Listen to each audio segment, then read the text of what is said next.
goal ko, sabi ko, nanonood ako sa TV. Sabi ko, gusto kong maging TV host. Oo.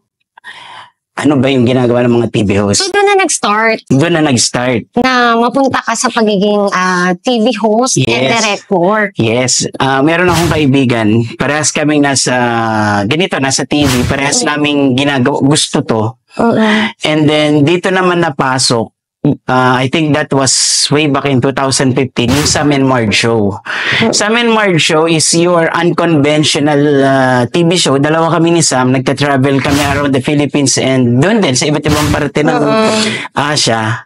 And along the way, nakaka-create kami ng mga jokes, nakaka-create kami ng mga gags, ng iba't ibang mga pwedeng gawin. So, kahit whatever happens, ginagawa lang namin.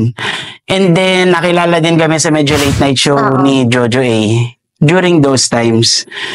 Ang kagandahan dito, una, we are trying just to upload it sa Facebook. But